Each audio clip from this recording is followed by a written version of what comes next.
Pada tahun 1981, dikisahkan seorang gadis berusia 13 tahun bernama Sunarti. Dia sudah putus sekolah sejak kelas 4 SD karena kondisi ekonomi orang tuanya untuk memenuhi kebutuhan sehari-hari. Sunarti terpaksa bekerja mengumpulkan sisa padi dan jagung di sawah besar panen orang untuk diolah di rumahnya. Hingga suatu saat kejadian mengerikan itu terjadi. Saat sedang mencari sisa padi di tumpukan batang padi, air persediaan Sunarti habis. Sehingga dia mencari sumber air terdekat untuk diminumnya. Ah, haus, airku sudah habis. Kemana aku harus mencari air lagi? Haruskah aku masuk ke dalam hutan itu untuk mencari air? Tapi tidak ada pilihan lain. Baiklah kalau begitu. Sunarti yang sedang kehausan masuk ke dalam hutan untuk mencari sumber air terdekat. Tidak ada yang salah dengan keputusannya itu. Namun konon katanya di dalam hutan itu terdapat banyak sekali siluman, sehingga hanya sedikit orang yang berani masuk ke dalam. Setelah berjalan agak lama Sunarti akhirnya mendengar suara gemericik air. Sepertinya di sekitar sini ada sumber air. Ah, itu dia. Tapi kenapa airnya mengalir dari sela-sela batu? Ah, sudahlah. Yang penting bisa minum. Sunarti mengambil air dan meminumnya langsung, karena sudah sangat haus. Tanpa dia sadari di sumber air itu ada siluman ular yang sedang bercocok tanam. Kegiatan Sunarti pun dilanjutkan, dan dia jadi terbiasa mengambil dan meminum air dari sumber air itu. Hari demi hari dilewati, tanpa disadari perut Sunarti semakin lama semakin besar. Orang tua Sunarti yang curiga terhadap perut anaknya yang semakin besar, membawanya ke dukun untuk diperiksa. Ya, pada zaman itu rumah sakit ataupun puskesmas masih jarang ada di kampung dan hanya ada di kota saja. "Mbah, tolong anakku, Mbah." "Ada apa? Nak, kenapa anakmu?" "Gini, Mbah, perutnya kok semakin lama semakin besar ya, Mbah. Aku khawatir kalau dia kena penyakit." "Oh gitu, sini tak periksa dulu." Setelah beberapa menit, sang dukun memeriksa Sunarti. Betapa kagetnya dia mengetahui bahwa Sunarti sedang hamil dan usia kehamilannya sudah 7 bulan. "Yalah, Nak, ini anakmu sedang hamil, sudah 7 bulan. Ucap dukun tersebut. "Apa, Mbah? Hamil? Kapan? Kok bisa? Sedangkan anakku belum pernah menstruasi?" Tanya orang tua Sunarti dengan terkejut. "Ya gak tahu juga, tapi nyatanya di dalam perutnya ada yang gerak seperti bayi. Coba tanya anakmu. Apa dia pernah berhubungan dengan seorang pria? Mungkin saja pernah. Dan itulah sebabnya dia hamil. Karena gak mungkin perempuan yang gak pernah berhubungan dengan siapapun bisa hamilkan." Jawab dukun bayi tersebut. "Narti, apa kamu pernah berhubungan dengan seorang pria?" Jawab Ibu Ti. Tanya Ibu Sunarti dengan nada marah. "Enggak, Bu. Aku gak pernah berhubungan dengan siapapun. Sumpah." Jawab Sunarti. "Kalau gak pernah berhubungan, bagaimana kamu bisa hamil?" Tanya Ibu Sunarti. "Sudah, bawa anakmu pulang. Selesaikan urusan kalian di rumah. Jangan bikin ribut di sini." Ucap dukun bayi. "Maaf, Mbah. Kalau begitu aku pamit pulang." Jawab Ibu Sunarti.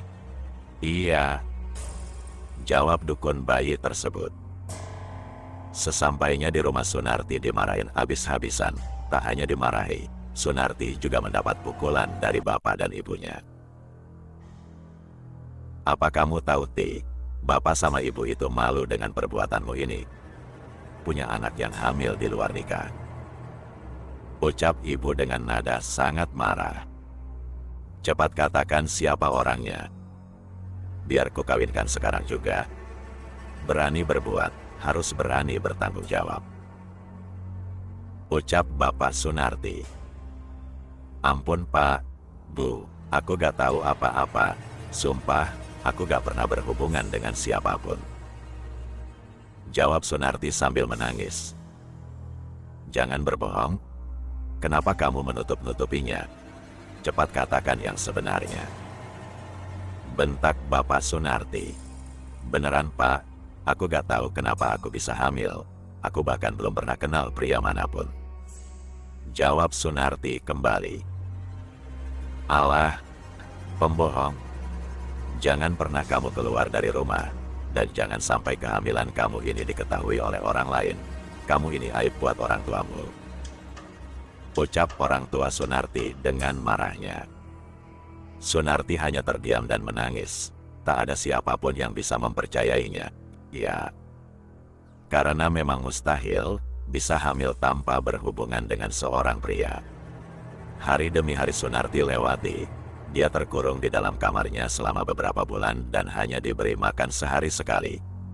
Itu pun hanya ubi rebus. Hingga tiba masanya Sunarti melahirkan. Bu, Ibu, perutku sakit Bu. Panggil Sunarti dengan merintih kesakitan. Bu. Meskipun Sunarti berteriak minta tolong, tak ada satupun yang mau membantunya. Rasa sakit di perutnya semakin lama semakin sakit hingga Sunarti tak tahan lagi. Ibu tolong, perutku sakit, Ibu.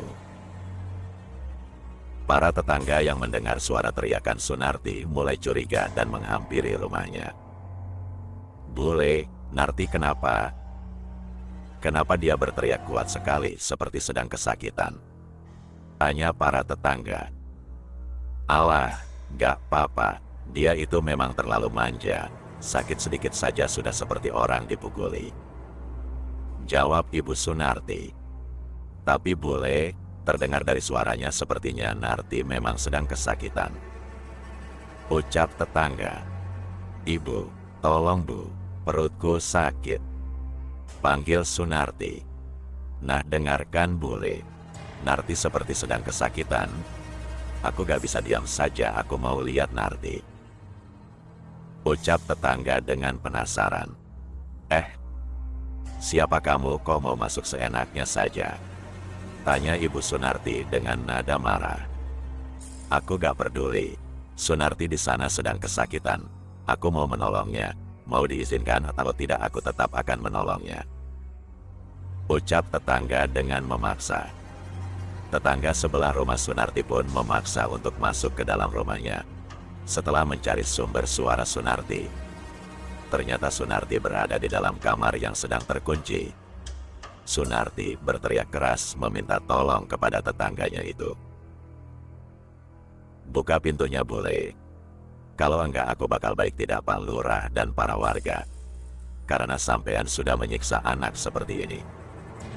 Ucap tetangga dengan nada mengancam. Kamu tak akan pernah mengerti.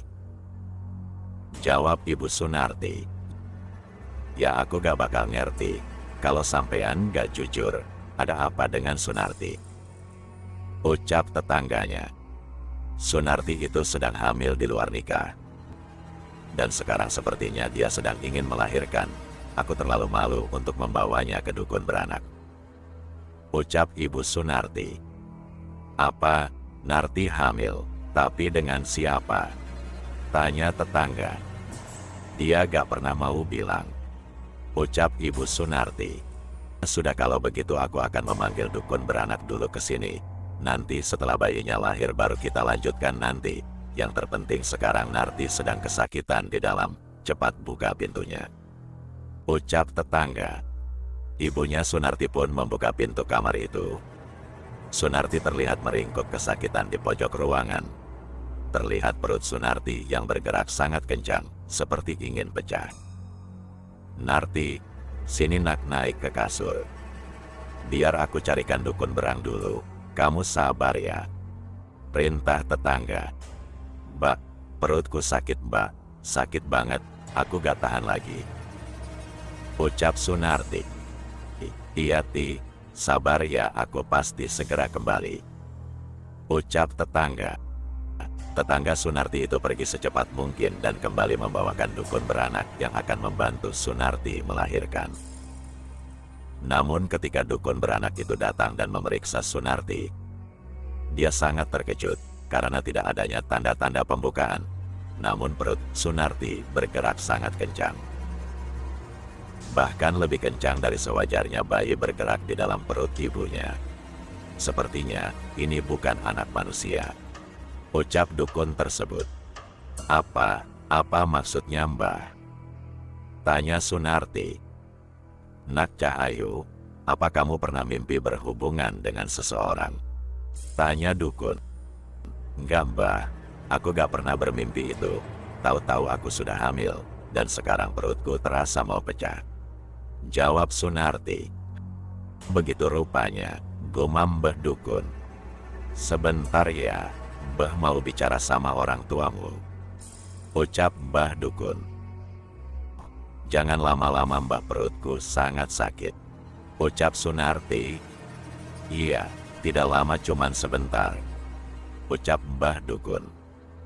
Mbah dukun beranak itu keluar ruangan bersama ibu dan tetangganya. Nak, sepertinya di perut anakmu itu bukan bayi manusia, ucap Mbah dukun. Apa maksudnya Mbah?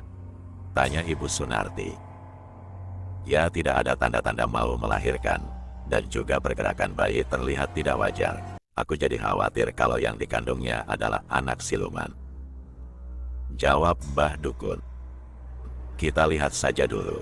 Jika dia memang anak manusia, dia akan lahir lewat jalan lahirnya. Tapi jika itu anak siluman, dia akan lahir dengan cara merobek perut Sunarti, dan otomatis Sunarti pasti akan meninggal dunia, ucap Mbah dukun. Ibu Sunarti menangis sejadi-jadinya, menyesal akan perbuatannya selama ini pada anaknya. Seketika itu juga ibunya langsung berlari dan menghampiri Sunarti. Nak anakku, maafkan ibumu ini ya nak. Ibu salah, maafkan ibu, ucap ibu Sunarti sambil menangis. Bu, perutku sakit bu, sakit bu. Iya sayang, iya, ibu di sini. Sebentar lagi anakmu pasti lahir, yang sabar ya, ucap ibu Sunarti. Ibu, sakit bu. Berhari-hari Sunarti merasakan kesakitannya. Teriakan itu terdengar sangat mengerikan. Siang dan malam Sunarti tak pernah sekalipun tidak berteriak minta tolong, sehingga membuat para warga berkumpul untuk mencoba menolongnya. Namun hasilnya nihil, tak seorang pun yang bisa menolong Sunarti. Sudah 1 minggu Sunarti merasakan kesakitan itu. Teriakannya seakan menggema di setiap ruangan. Perut Sunarti semakin besar dan terlihat sangat tipis. Gerak di perutnya juga tak terkendali. Semua orang ikut sedih dan juga menangis ketika melihat Sunarti kesakitan. Hingga pada akhirnya, saat matahari terbenam, perut Sunarti akhirnya meletus pecah bersamaan dengan teriakan kesakitan Sunarti. Semua orang tercengang melihat perut Sunarti pecah dan darah berhamburan di mana-mana. Dari perut Sunarti terlihat kepala seekor ular bergerak perlahan keluar dari perut Sunarti. Semakin keluar ular itu, semakin terlihat besar. Ular itu memiliki panjang sekitar 1,5 meter dengan lebar 15 cm. Ular itu melihat ke sekitar dan juga melihat Sunarti yang sudah tak bernyawa lagi. Para warga yang melihat kejadian itu tak berani berbicara, bahkan bergerak, sehingga ular itu perlahan terbang dan menghilang. Orang tua Sunarti sudah mengikhlaskan kepergian Sunarti. Mereka lebih memilih Sunarti mati daripada harus merasakan kesakitan itu. Para warga yang sudah berkumpul di rumah Sunarti langsung menyiapkan pemakamannya dan langsung menguburkannya. Hari-hari yang mengerikan telah berlalu. Namun para warga terkadang masih sering mendengar suara Sunarti yang berteriak di hari-hari tertentu.